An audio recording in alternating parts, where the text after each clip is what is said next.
His name is wonderful. His name is wonderful. His name is wonderful. Jesus, my Lord.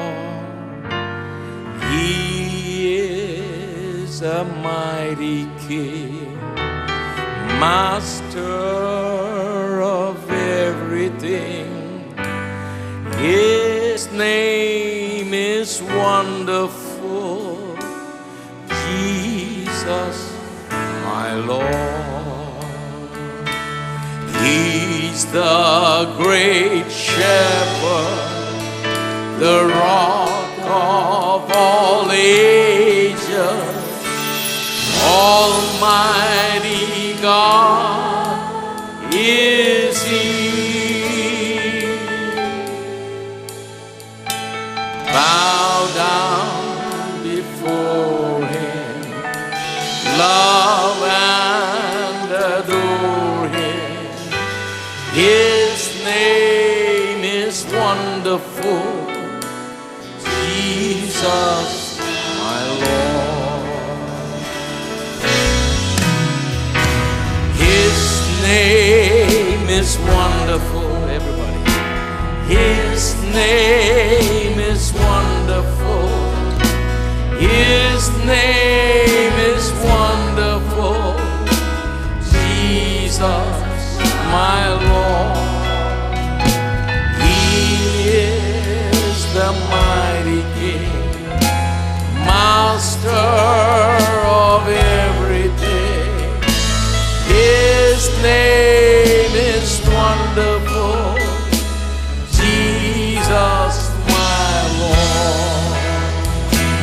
He's the great shepherd, the rock of all ages, Almighty God is He. Bow down before Him.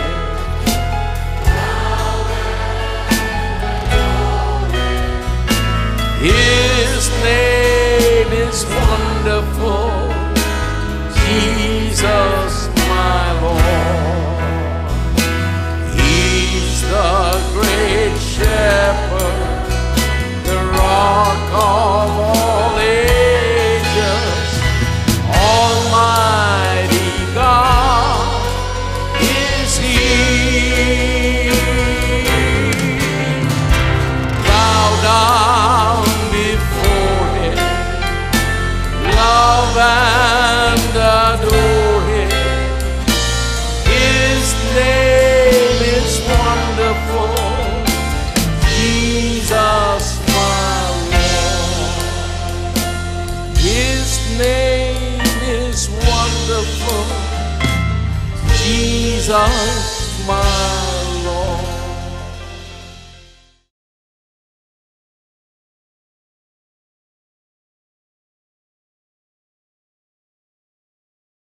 इब्रानियों अध्याय 4।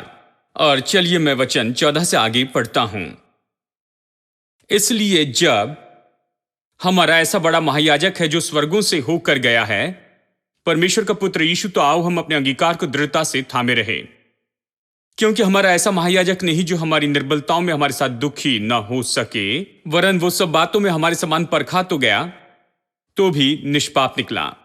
इसलिए आओ हम अनुग्रह के सिंहासन के निकट हियाव बांध कर चले कि हम पर दया हो और वो अनुग्रह पाए जो आवश्यकता के समय में हमारी सहायता करे।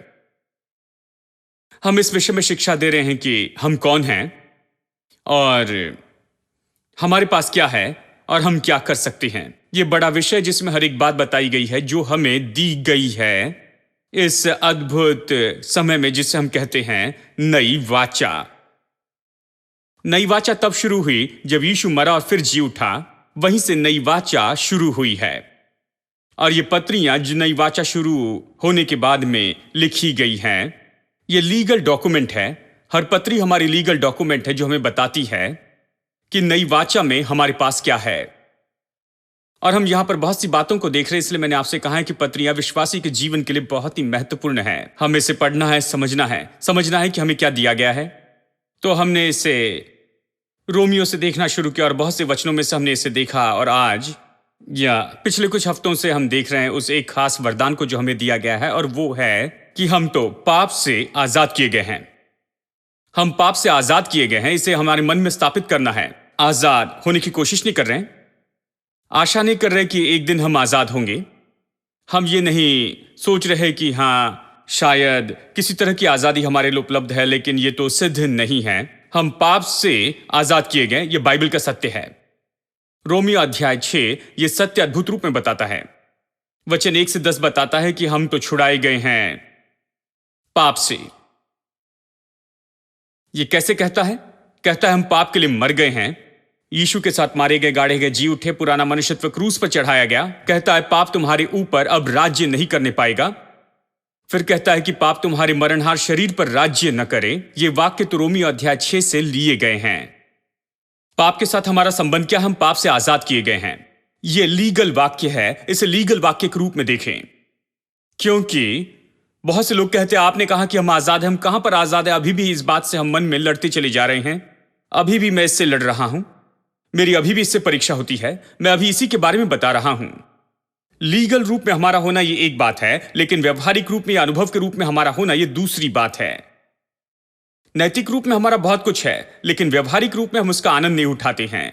खास करके मसीह लोगों में, ये तो बाइबल के सत्य के बारे में। नैतिक रूप में हमें बहुत कुछ दिया गया, लेकिन हमारे अनुभव में हमने तो वो नहीं पाया है जो परमेश्वर ने हमें दिया हुआ है।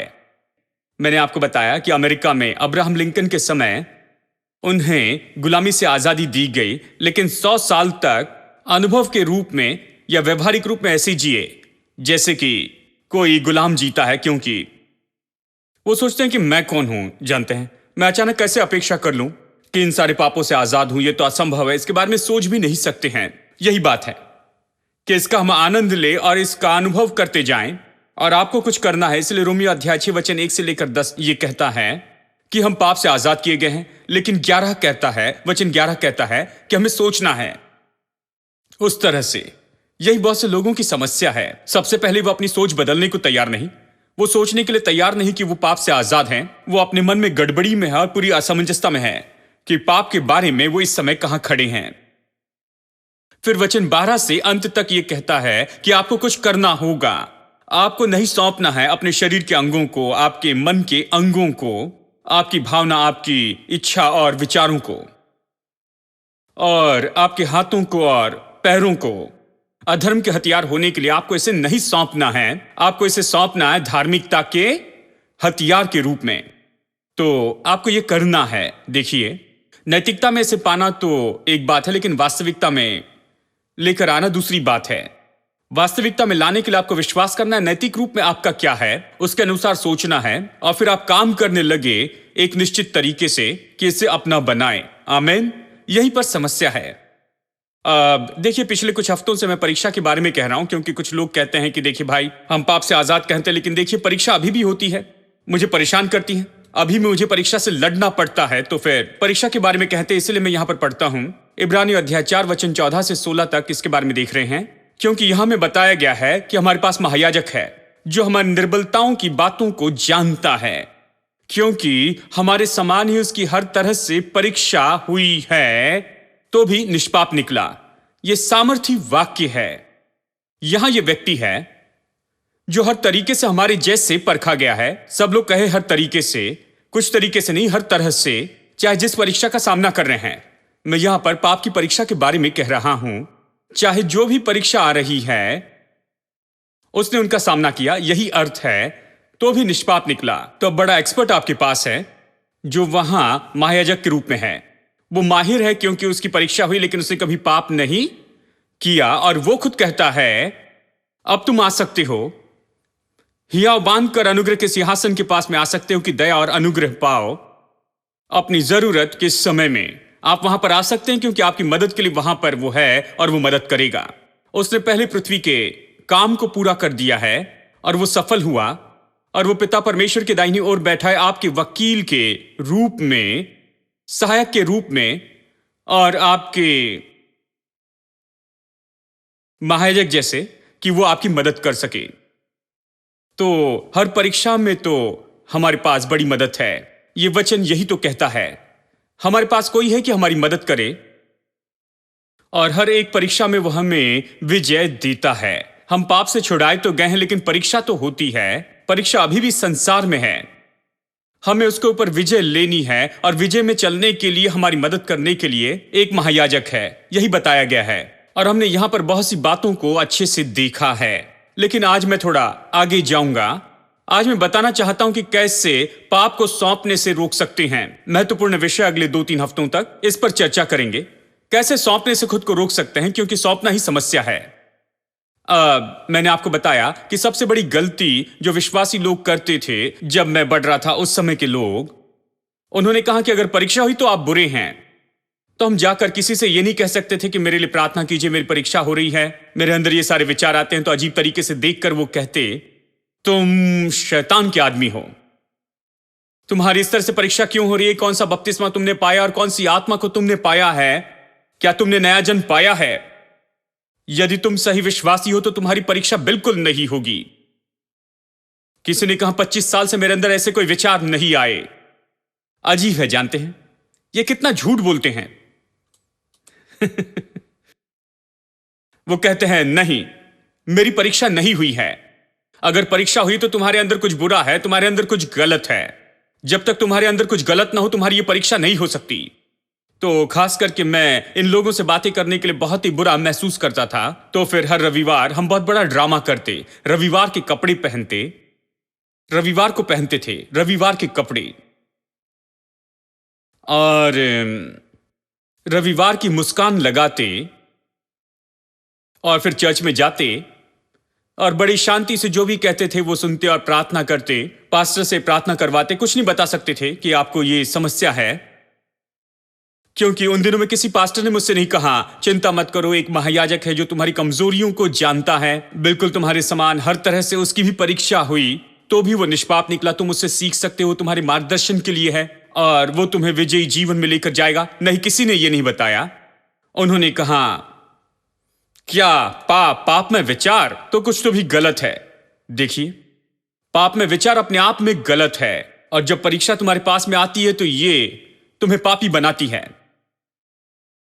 यदि परीक्षा आपको पापी बनाती है तो यीशु सबसे बड़ा पापी होगा, क्योंकि हमारे जैसी हर तरीके से उसकी भी परीक्षा हुई, लेकिन यीशु ने पाप नहीं किया।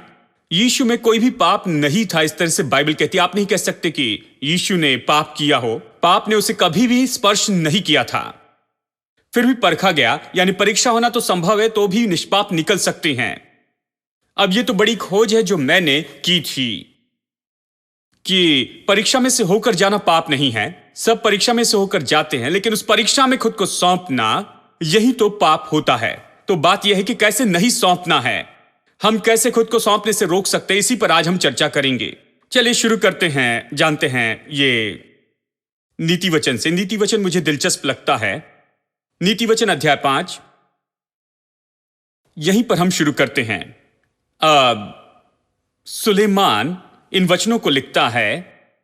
ये वचन तो उसी से आते हैं, लेकिन ये तो उसके पिता ने उसे सिखाए थे, और उसके लिए उसके पिता की सलाह थी। उसका पिता कौन था?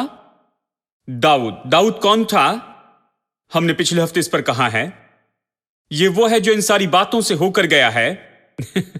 वो भी बहुत ही माहिर व्यक्ति है, लेकिन निष्पाप नहीं निकला। ये तो ऐसा है जिसने सच में पाप किया था, और पाप करने से वो इसमें बहुत माहिर हो गया। पाप करने से कुछ पाठ सीखे, कुछ बहुत ही भयानक पाठ सीखे, जिसने उस पर, उसके परिवार पर इतना प्रभाव डाला। वो पाप करने से इतना खो बैठा, एक पाप से वो इतना कुछ खो बैठा, और वो आपको कहानी के बाद कहानी बता सकता है, और वो चाहता है कि उसके पुत्र अभी सावधान हो जाएं। और उसने उन्हें बताया। सुलेमान को ये याद आता है, और वो इसके बारे में लिखता है। कहता है, मेरे पुत्र, मेरी बुद्धि की बातों पर ध्यान दे, मेरी समझ की ओर कान लगा, इसकी ओर कान लगा। दूसरे शब्दों में, मेरे अनुभवों को ध्यान से सुन, मैं तुम्हें यह बताता हूं कि पाप क्या करता है। कहता है, जिससे तेरा विवेक सुरक्षित बना रहे और तू ज्ञान के वचनों को थामे रहे, क्योंकि पराई स्त्री के ओंठों से मधु टपकता है, और उसकी बातें तेल से भी अधिक चिकनी होती है। खैर, वो जानता है। अनुभवी व्यक्ति कह रहा है, अब मैं ऐसे महसूस करता हूं कि देखिए, मैं सोचता हूं उन्होंने सही तरीके से, सही शब्दों में नहीं बताया। उन्होंने कहा कि पाप तो भयानक है, ये इतना कड़वा है, अच्छा नहीं है, इसके करीब भी नहीं जाना, क्योंकि ये कड़वा है, इसमें स्वाद नहीं है, ये अच्छा नहीं। लेकिन फिर जब हम इसका थोड़ा स्वाद लेते हैं तो ये बड़ा मीठा लगता है। सब ऐसे देख रहे हैं कि इन्हें पता नहीं है। तो आज मैं प्रचार करूंगा छत को और इस फर्श को ही। मैं आपकी ओर नहीं देखूंगा कि किसी तरह से आपको शर्मिंदा करूं। मैं जानता हूं कुछ संदेश ऐसे प्रचार करने पड़ते हैं, लोगों को देखे बिना ही। शायद मैं कैमरा की ओर देखूं और प्रचार करूं बदलाव के लिए। बात तो यह है, उन्होंने बताया कि पाप इतना भयानक है, आप पाप करना क्यों चाहते हैं? वो तो इतना गंदा है, तुम उसे छूना भी नहीं चाहोगे, वो तो इतना भयानक है। जानते हैं, तुम अपने आप को जला दोगे और ये उसके बारे में सब कुछ बुरा है, यही तो उन्होंने बताया। लेकिन जब हम उसका थोड़ा सा स्वाद लेने की कोशिश करते हैं, वो बहुत मीठा था, वो मधु के छत्ते के जैसे था और तेल से भी चिकना था निश्चय ही। देखिए, बात तो यह है कि बाइबल यह नहीं कहती है कि पाप में कोई मजा नहीं। बाइबल इब्रानियों 11 में मूसा के बारे में यह कहती है पाप का आनंद तो केवल कुछ समय के लिए है। यह कहता है कि मूसा पाप के आनंद को नहीं लेना चाहता था, जो कि केवल कुछ ही समय का था, लेकिन परमेश्वर के लोगों के साथ दुख उठाना उसने चुना। यानी बाइबल इस बात को मानती है कि पाप में कुछ न कुछ आनंद तो है। मैं आज लोगों को सच्चाई बताना चाहता हूं कि पाप में कुछ आनंद तो है, लेकिन यह आनंद ज्यादा समय तक नहीं रहता है। शायद हो सकता है कि यह केवल कुछ ही मिनटों तक रहे, कुछ घंटे, कुछ दिन, कुछ महीने, और शायद 1 साल, शायद 2 साल, लेकिन आपके बाकी जीवन यानी अगले 70 साल तक आप पृथ्वी पर नरक का अनुभव करेंगे। पाप इसी के बारे में है। यह आपको खींचता है इस मधु के स्वाद को देने के द्वारा। ये बहुत अच्छा सुनाई देता है और इसका स्वाद तो बहुत ही अच्छा मधुर दिखाई देता है। एक बार जाकर उसका स्वाद लेने पर फिर जीवन भर आप कड़वाहट को छोड़ और कुछ स्वाद नहीं लेते हैं, और दुख होता है, परेशानी होती है, असफलता होती है। और इसीलिए मैंने पिछले हफ्ते आपको बताया कि पाप कैसे धोखा देने वाला है, पूरे संसार में युक्ति करने वाला है।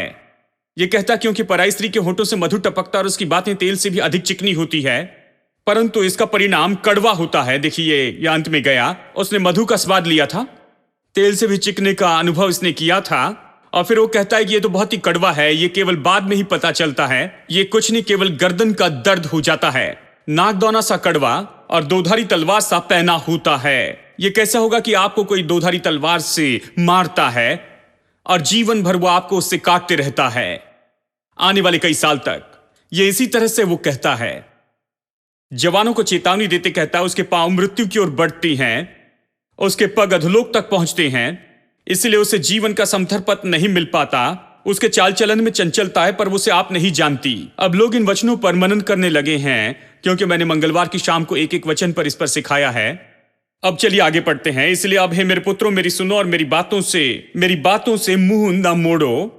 मैं इस वचन पर गौर करना चाहता हूं, वचन 8, ऐसी स्त्री से दूर ही रहे और उसकी डेवड़ी के पास भी कभी न जाना, उसके घर के दरवाजे के पास भी नहीं आना। सब लोग कहे दूर जाएं। अब आप कैसे पाप को खुद को सौंपने से रोक सकते हैं? आप उससे दूर ही रहे। आज मैं यही कहना चाहता हूं, कैसे पाप को खुद को दूर रख सकते, कैसे इस जाल में पड़ने से रोक सकते हैं, कैसे सौंपने से खुद को रोक सकते हैं। इससे बहुत दूर ही रहे। सब लोग कहें दूर। जिस तरह से आप इसे कहते हैं, ये सुनना चाहिए, दूर। सब लोग कहें दूर। आपको इससे इतना दूर रहना चाहिए। मैं इस बात को आपको अच्छे से समझाकर बताना चाहता हूं, इसलिए गलत ना समझे। मैं चाहता हूं आप इसे समझ ले। आप इससे दूर ही रहे। इसने इसका स्वाद लिया, ये इसे जानता था, उसने इसका अनुभव किया, और वो जवानों को चेतावनी देते हुए कहता है, इससे दूर ही रहना और उसके द्वार के निकट भी नहीं आना, क्योंकि यदि तुम उसके द्वार के निकट आए, देखिए कुछ लोग ऐसे होते हैं, छूना नहीं लेकिन देखना तो ठीक है, छूना नहीं, लेकिन यह कहता है कि यह गलत है। अगर आप द्वार के निकट आते हैं तो भीतर चले जाएंगे। उसके घर के द्वार के निकट नहीं आना, क्योंकि यदि आप आते हैं, अगर आप वहां पर खुद को अनुमति देते हैं कि आप उसके घर के द्वार पर आए, तो फिर आप खत्म हो जाएंगे दोस्तों। बस एक कदम उठाते ही आप भीतर चले जाएंगे, उसके पास भी नहीं आना। दूसरे शब्दों में देखिए, मैं आपको स्पष्ट बता दूं, उसके पास भी नहीं भटकना। और फिर अध्याय 7 में उसका उदाहरण देता है जो कि असफल हो गया। अब यहां निर्देश के बाद भी सुलेमान खुद असफल हो गया। उसने इसे 700 बार किया जो उसे नहीं करने के लिए कहा गया था, और वो इसे ही करते गया। लोग कहते हैं, देखिए भाई, आप सुलेमान के पास ये सारी जानकारी थी, लेकिन देखिए क्या हुआ, उसने पाप किया। आपको यह समझना होगा। देखिए, बाइबल में एक सबसे बड़ी बात तो पाप का सिद्धांत है। पाप के बारे में बाइबल क्या सिखाती है, लेकिन कुछ लोग तो पाप की इस बात से व्यवहार करना ही नहीं चाहते हैं। पाप का सिद्धांत तो सबसे महत्वपूर्ण ऐसी बात हो गई है, क्योंकि पाप तो, जैसे मैंने कहा, पाप आज लोगों को मार रहा है। हर एक बुराई, हर एक बात जो संसार में गलत है, ये तो केवल पाप के कारण है दोस्तों। इसलिए आपको समझना होगा पाप को और उसके भयानक स्वभाव को। इस विनाश को तो आपको समझना ही होगा। और एक सबसे बड़ी बाइबल की शिक्षा तो पाप के बारे में सिद्धांत है, जानते हैं। और पाप के बारे में एक बात तो ये है, ये तो धोखे से भरा है। पाप तो धोखे से भरा है। यह हर तरफ से रेंगते हुए आता है, और यह तो रेंगते हुए आता है सबसे पवित्र समय में भी। पहाड़ी उपदेश के बारे में जब मैं शिक्षा दे रहा था तो मैंने बताया कैसे प्रार्थना में भी पाप आना चाहता है। प्रार्थना तो सबसे पवित्र काम है, आपको परमेश्वर से बातें करना है, लेकिन यहां भी यीशु कहता है जब तुम प्रार्थना करो तो लोग तुम्हें देखने के लिए न करो। देखो यहां पर पाप आता है। प्रार्थना के समय शैतान प्रार्थना को बर्बाद करता है। इस तरह बताता है कि प्रार्थना सबके सामने करना ताकि सब लोग तुम्हें प्रार्थना के महान व्यक्ति के रूप में देखें। तो अब प्रार्थना का विषय यह नहीं कि आप परमेश्वर से बातें कर रहे हैं, लेकिन इसलिए कि लोग देख सके और देखे कि आप कितने प्रार्थना करने वाले व्यक्ति हो, कितने अद्भुत तरीके से प्रार्थना करते, कितनी प्रार्थना करते हैं। तो सारा उद्देश्य खत्म हो गया, आपकी प्रार्थना बेकार हो गई। ये कहीं नहीं जाती, कुछ भी नहीं प्राप्त करती है, क्योंकि प्रार्थना का उद्देश्य ही चला गया है और पाप वहां पर भीतर में आ गया। पाप उस घमंड के बारे में, स्वार्थ के बारे में, खुद को ऊंचा उठाना, पाप तो इसी के बारे में है। और देखिए जब आप प्रार्थना करते हो तो वो आता है, यही तो पाप का स्वभाव है। यानी सुलेमान में पाप का स्वभाव था, तो चाहे कितने भी निर्देश दो कुछ नहीं होगा। स्कूल और कॉलेज में और दूसरी संस्थाओं में मॉरल इंस्ट्रक्शन होते हैं, ये अच्छा है, लेकिन मॉरल इंस्ट्रक्शन आपको हमेशा पाप से दूर नहीं रखेंगे। ये आपको कुछ डरा देंगे ताकि आपको कुछ समय तक उससे दूर रखें। जानते हैं, वो आपको बताएंगे आप अगर ऐसा करेंगे तो जेल में जाएंगे या फिर बीमार हो जाएंगे। जानते हैं ये अच्छा नहीं, ये तुम्हारी खुशी बर्बाद करेगा और ये सब, तो ये आपको उससे दूर रखेगा। लेकिन फिर ये पाप का स्वभाव जब तक वो वहां है वो आपको जरूर पकड़ेगा। ये एक न एक दिन जरूर पकड़ेगा, क्योंकि स्वभाव वहां पर है, वो वहां पर गहराई में चला गया है, गहराई में है। और इसलिए उद्धार तो चर्च में नामांकन करना नहीं है। ये तो देखिए उद्धार, उसने उस पुराने स्वभाव को निकाला, पाप के स्वभाव को निकाल दिया और नए स्वभाव को भीतर में रख रहा है। उद्धार इसी के बारे में है, नया जन्म इसी के बारे में है। यह चर्च मेंबरशिप नहीं है, यह तो परमेश्वर के परिवार में जन्म लेने के जैसे है। नया जन्म पाना, यह तो फिर से नया बनाए जाना है। यह तो पुराने दिल को निकाल कर नए दिल को पाना है। उद्धार तो केवल इसी के बारे में है। जब तक कि नया दिल ना आए कोई भी अच्छी शिक्षा काम नहीं कर सकती है। अब मैं क्यों सिखा रहा हूं? क्योंकि आपके पास में नया दिल है, इसलिए सिखा रहा हूं। जिस व्यक्ति के पास नया दिल है, पवित्र दिल है, जिसमें परमेश्वर का स्वभाव है, वो इस शिक्षा का अनुकरण कर सकता है। लेकिन जिस व्यक्ति का दिल पाप में है, दुष्टता का दिल है, वो इसके अनुसार नहीं चलता है। आप उसे सिखा सकते हैं, वो इसके साथ सहमत होगा, लेकिन इसे नहीं करेगा। यही तो पापी की दशा होती है।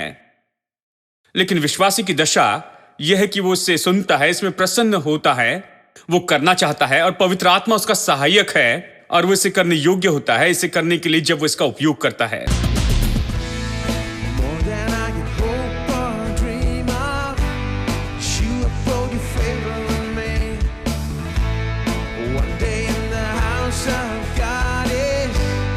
Better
You're more than enough for me. Lord, you're more than enough for me. Everybody say that, confess that. Lord, you're more than enough for me. Lord, you're more than enough for me. Let's just raise our hands and say that. Lord, Lord, you're more than enough for me.